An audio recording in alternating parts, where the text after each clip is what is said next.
For decades, reels of wartime footage sat locked away, sealed with stamps that read, "Classified." The public never saw them, and history books rarely mentioned them.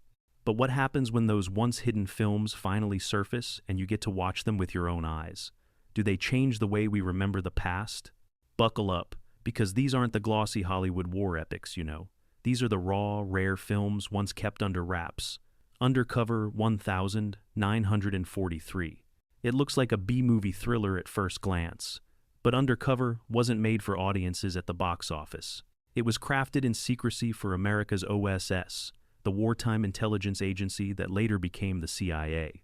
Imagine actors demonstrating how to blend in, pass coded notes, or spot a double agent, all shot in crisp black and white, meant not for theaters, but for men and women heading into the shadows of occupied Europe. The film plays like a spy manual disguised as cinema. Instead of dramatic explosions or romance, you see the basics of disguise, tradecraft, and counterintelligence acted out in careful detail. To modernize, some of it feels obvious. Don't get caught looking suspicious. Don't repeat cover stories too often. But at the time, it was essential survival knowledge. One wrong move, and an agent might not return home. The secrecy around Undercover wasn't about flashy plots. It was about keeping these lessons away from enemy eyes. Only decades later was the film declassified and open to the public. Watching it now, you get a strange sense of stepping into the classroom of wartime spies. It's eerie, practical, and oddly fascinating, like an early forerunner of today's espionage training videos. What makes Undercover remarkable is how cinematic it feels, despite its classified origins. The direction borrows from noir, shadows are heavy, and tension lingers in every exchange. You don't just learn how to operate in hostile territory, you feel the pressure of it. And while the production was for military eyes only, today you can watch it online, free, and wonder how many real missions played out just like the ones rehearsed on screen. It isn't glamorous, but it's a reminder that behind every headline battle, there were quieter wars being fought in alleys and backrooms. For decades, this little film was invisible to the public. Now, it's a window into a world that once lived in absolute secrecy. Sahara 1943. When you think of Humphrey Bogart, you probably picture him in Casablanca, cigarette smoke curling through the air. But in Sahara, released in 1943, Bogart swaps the nightclubs for the burning North African desert. What makes this film stand out isn't just its gripping story. It's the fact that it was considered so politically charged that its screenings were restricted in some Allied countries during the war. Governments worried it would spark outrage, especially in places where its unflinching portrayal of Axis forces hit a little too close to home. The film follows Sergeant Joe Gunn, played by Bogart, who leads a ragtag group of Allied soldiers across the Sahara after their unit is shattered by advancing forces. Along the way, they pick up stragglers, Brits, Sudanese troops, even an Italian prisoner, and band together to defend a desert waterhole against overwhelming enemy troops. On the surface, it's a survival story. But underneath, it's a statement about unity, sacrifice, and the thin line between life and death when water becomes more precious than gold. What makes Sahara fascinating is its raw honesty. It doesn't glamorize the fight, it strips it down to dust, thirst, and desperation. The soldiers come from different backgrounds, different nations, and yet they're forced into a fragile brotherhood against impossible odds. The tension is constant, not just from enemy attacks, but from the desert itself. You feel the heat, the grit, the exhaustion. And Bogart, far from his usual cool detachment, delivers one of his grittiest performances, showing a man pushed to his limits. The film's restricted screenings during the war only added to its mystique. Officials feared it might stoke resentment or stir political backlash in occupied or neutral countries. For decades, that aura of controversy clung to it, making Sahara more than just a war movie. It became a reminder of how cinema itself could be treated as dangerous. Today, Sahara is widely available, and watching it feels like discovering a time capsule. It's both a taut action drama and a powerful metaphor for resilience. The desert may look endless, but the film proves that even in the bleakest landscapes, unity and grit can hold the line. 12 O'Clock High, 1949. Some war movies are about battles. Others are about the toll those battles take on the people fighting them. 12 O'Clock High, released in 1949, is one of the most powerful films ever made about the strain of combat, and it was built from mission reports and first-hand accounts that had been classified during the war itself. That authenticity is what gives the film its unshakable edge, and why the U.S. Air Force quietly adopted it as a training tool for decades. The story follows General Frank Savage, played with steely precision by Gregory Peck, who takes command of a demoralized bomber group flying daylight raids over Europe. Unlike other war films of the era, 12 O'Clock High doesn't glamorize the missions. It shows the exhaustion of repeated sorties, the fear of climbing into a plane you may never return from, and the crushing responsibility on commanders who had to keep sending young men back into the sky. What makes this film extraordinary is its honesty. Peck's character isn't a swaggering hero, he's a man pushed to the breaking point. You watch him struggle to inspire his men while hiding his own doubts, and eventually, the pressure nearly destroys him. For audiences in 1949, this was shocking. Hollywood war films had usually focused on victory and sacrifice, not the psychological scars left behind. The realism came directly from classified after-action reports and interviews with airmen whose stories hadn't been told publicly before.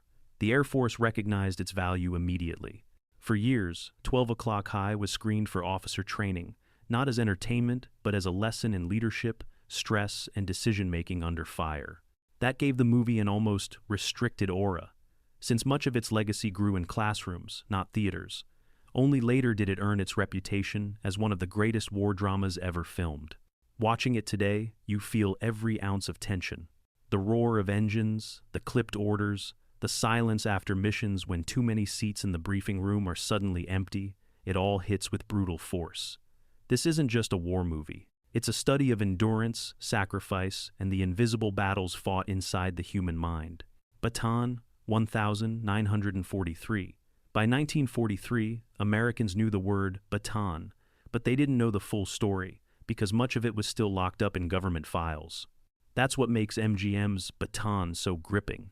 Released while the war was still raging, it offered a dramatized glimpse of the doomed defense of the Philippines, at a time when many of the real details were too sensitive to share. For audiences, it was both a war movie and a substitute for classified headlines. The film follows a diverse group of American and Filipino soldiers tasked with holding a vital bridge against overwhelming enemy forces.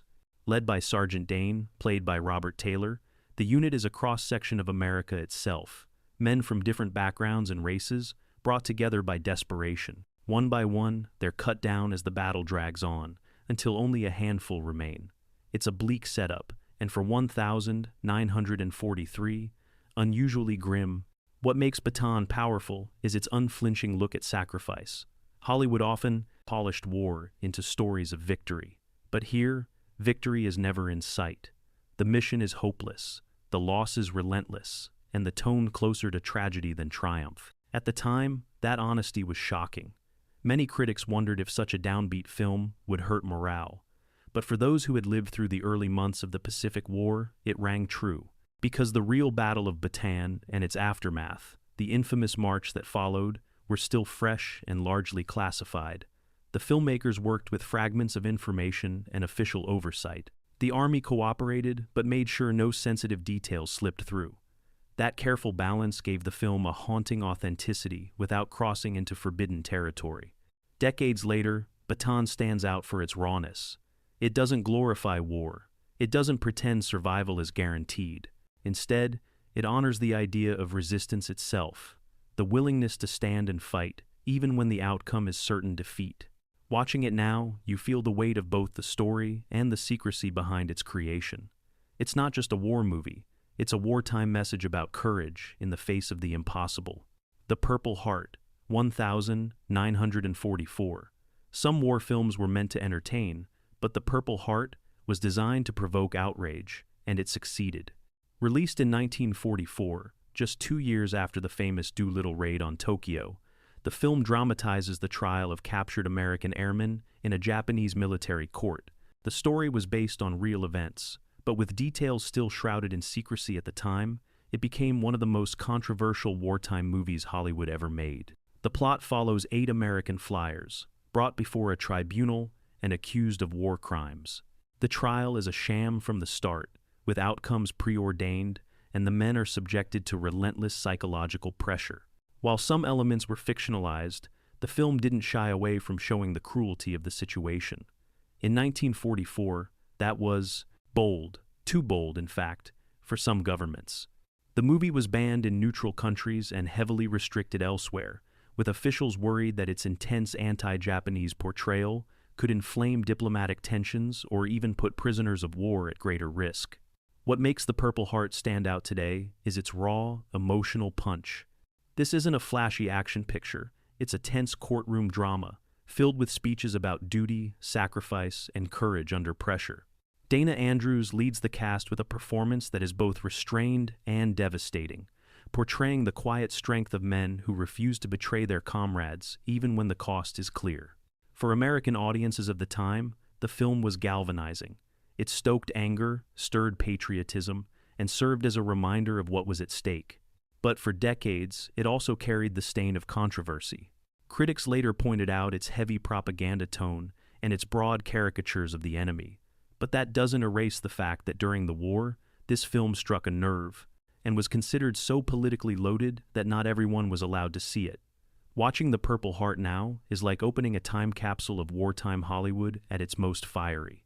It's not subtle, but it's gripping. And for years, its very intensity kept it on the edge of censorship, proving that sometimes a movie can be seen as almost too powerful for its own good. 30 Seconds Over Tokyo, 1944. Some missions were so secret that even Hollywood had to tread carefully when bringing them to the screen. 30 Seconds Over Tokyo, released in 1944, dramatizes the legendary Doolittle Raid, the daring bombing strike on Japan just months after Pearl Harbor. At the time, this operation was one of the most tightly guarded secrets of the war, and the movie had to balance patriotism with the risk of revealing too much. The film follows Lieutenant Colonel James Doolittle, played by Spencer Tracy, and a crew of bomber pilots tasked with carrying out a near-suicidal mission, launching B-25 bombers from the deck of an aircraft carrier, something that had never been attempted before. The plan was simple on paper, but nearly impossible in practice. The bombers would take off from the USS Hornet, hit targets in Japan, and then try to reach airfields in China, knowing full well that fuel and weather might strand them. What makes 30 Seconds Over Tokyo extraordinary is its authenticity. MGM consulted with real survivors of the raid, and some of the details were still classified during production. The filmmakers carefully avoided sensitive information about flight paths, tactics, and aftermaths that could compromise ongoing operations. Even so, the film gives you a visceral sense of the tension, from the roar of engines on the carrier deck to the eerie silence before bombs are dropped. It's not just about action, it's about sacrifice. The movie shows pilots grappling with fear, doubt, and the realization that they might not make it home. It also highlights the Chinese villagers who risked everything to shelter downed American crews, a detail that was both politically delicate and rarely acknowledged at the time. When it premiered, 30 Seconds Over Tokyo was hailed as one of the most powerful war dramas ever made, blending Hollywood storytelling with the grit of real events. For audiences in 1944, it was a morale booster. For historians today, it's also a rare look at how secret missions were carefully filtered for public consumption. Watching it now, you feel the weight of both the mission and the secrecy. It's a reminder that some victories weren't just won in the skies, they were also protected in the editing room, where every frame had to guard the line between truth and classified history. Destination: Tokyo 1943. Hollywood loved to glamorize war, but with Destination Tokyo, the stakes were higher than simple entertainment. Released in 1943, this submarine epic starred Cary Grant as Captain Cassidy, leading his crew on a dangerous mission deep into enemy waters. At the time, most Americans had no idea what life aboard a submarine was really like. Those details were classified. Yet this movie offered them a tense, claustrophobic look at the undersea world, carefully overseen and censored by the U.S. Navy to avoid spilling secrets. The story follows Cassidy's submarine as it sails into hostile territory to scout for an air raid. Along the way, the crew faces everything from mechanical breakdowns to sudden depth charge attacks. The cramped bunks, the sweat-soaked routines, the relentless pressure of being hunted under the waves, All of it is brought vividly to the screen. For audiences in 1943, this was more than entertainment. It was the closest they could get to experiencing the Silent Service, a branch of the Navy that operated mostly in the shadows. What makes Destination Tokyo especially fascinating is the balancing act behind the scenes. Navy advisors worked closely with the filmmakers, allowing certain technical details while redacting others. Some sequences were invented outright to avoid exposing real tactics, while others were drawn straight from mission reports. That strange mix of truth and censorship gives the film a unique edge. It feels authentic, but you're always aware that something is being hidden. Cary Grant, usually known for suave comedies, delivers one of his most understated performances here. His Captain Cassidy isn't a swaggering hero, but a steady leader, carrying the weight of his crew's survival on his shoulders. The film also emphasizes the camaraderie of the men, showing how ordinary sailors bonded in extraordinary circumstances. For years, the realism of Destination Tokyo gave it an almost classified aura. It hinted at secrets the public wasn't meant to know, even though the Navy made sure nothing too revealing slipped through. Watching it now, you sense how wartime Hollywood functioned as both storyteller and gatekeeper. It's a gripping thriller, yes, but it's also a reminder of how movies themselves were carefully curated tools of war. The Way Ahead, 1944. Not every World War II film was about big battles or famous generals. Some zoomed in on the ordinary men who had to transform from civilians into soldiers. That's the story of The Way Ahead, a 1944 British classic directed by Carol Reed. At first glance, it looks like a simple training drama. But beneath the surface, it was so true to life that parts of it were restricted during wartime, screened only to select audiences before wider release. Why? Because it mirrored actual British Army methods a little too closely. The film opens with a group of everyday men, clerks, shopkeepers, factory workers, called up for service. They're unfit, clumsy, and skeptical of authority. Drill sergeants bark orders, boots blister their feet, and discipline feels like punishment. Slowly, through sweat and setbacks, they learn not just how to fire rifles or march in step, but how to depend on one another. By the time they're shipped overseas, they've become a unit, hardened by training and bonded by shared struggle. What makes The Way Ahead powerful is its unvarnished realism. Reed avoided overblown heroics, focusing instead on mud, fatigue, and the emotional toll of transformation. The humor is there, banter in the barracks, grumbling over rations, but so is the grit. Audiences saw themselves in these men because they were based on the very recruits filling Britain's barracks at the time. For soldiers, the movie felt uncomfortably close to home. For commanders, it was almost a training reel disguised as entertainment. Because of this accuracy, the film's early screenings were limited. Officials worried about showing too much of the Army's methods or about letting potential enemies glimpse their playbook. Eventually, it was cleared for wider release, where it struck a chord not just in Britain, but in America as well.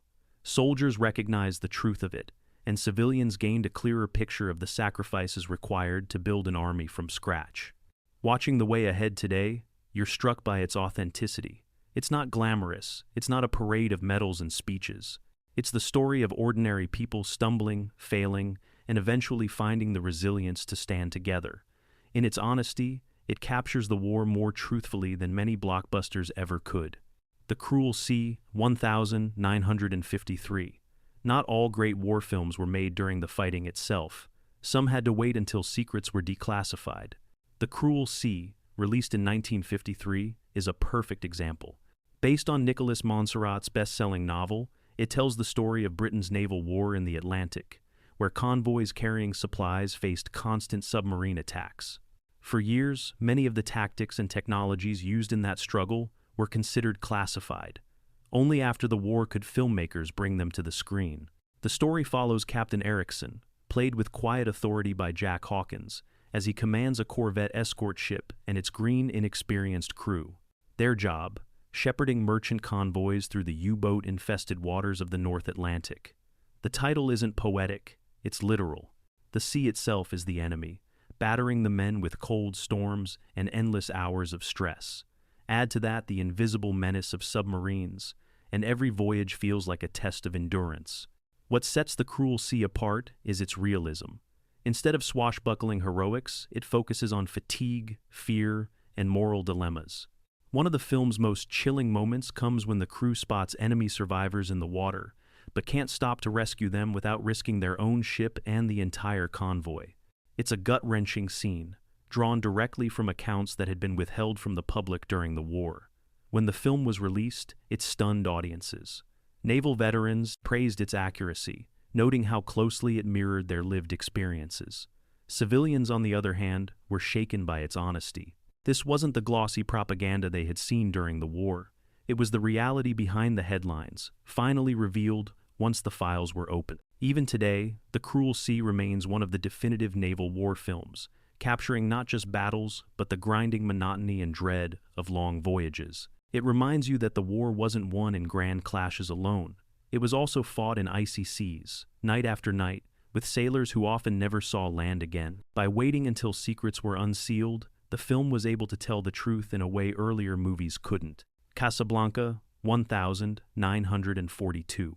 Everyone knows Casablanca as the ultimate love story, but what often gets forgotten is that in 1942, it was also one of the most politically charged films ever released.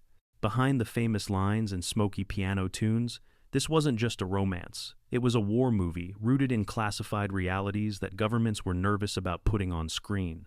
The refugee routes, Vichy corruption, and simmering political intrigue weren't invented in a Hollywood writer's room. They were pulled straight from situations so sensitive that officials monitored the film's release carefully. Set in the exotic yet perilous city of Casablanca, the story follows Rick Blaine, played by Humphrey Bogart, a cynical nightclub owner whose carefully built neutrality shatters when his former lover, Ilsa, re-enters his life, this time with a resistance leader in tow. While audiences swoon over the romance, the backdrop is what made the film so explosive at the time. The idea that refugees were bribing Vichy officials for exit visas? That was happening. The suggestion that occupied territories were festering with corruption and betrayal? Also true. In 1942, these details weren't widely broadcast, and some of them came uncomfortably close to exposing realities that governments preferred to keep quiet. The film's timing was uncanny. It premiered just weeks after Allied forces landed in North Africa, making Casablanca itself headline news. Suddenly, a movie meant as wartime propaganda also felt like breaking news, weaving real-world events into its storyline. The U.S. government understood its power and leaned into it, but make no mistake, they also kept a close eye on how it was framed internationally. What makes Casablanca endure is that it refuses to be just one thing. It's a love story, a spy drama, a portrait of exile and resistance. The glamour of the nightclub contrasts with the desperation of people willing to risk everything for a ticket to freedom. And Bogart's Rick, a man who claims he sticks his neck out for nobody, becomes the perfect symbol of reluctant heroism in a world where neutrality was no longer possible. Watching it today, you get the romance and the quotable lines, but you also see the wartime heartbeat beneath the glamour. Casablanca wasn't just a classic. In 1942, it was dangerous truth wrapped in movie magic. Air Force 1943. By 1943, Hollywood wasn't just making war movies, it was making war movies under the watchful eyes of the U.S. military. Few films show that collaboration more clearly than Air Force, directed by Howard Hawks. On the surface, it's a straightforward tale about a B-17 bomber crew flying missions across the Pacific. But what audiences didn't realize at the time was that much of the film was drawn from classified mission reports, with military censors combing through every script page to make sure nothing too revealing slipped through.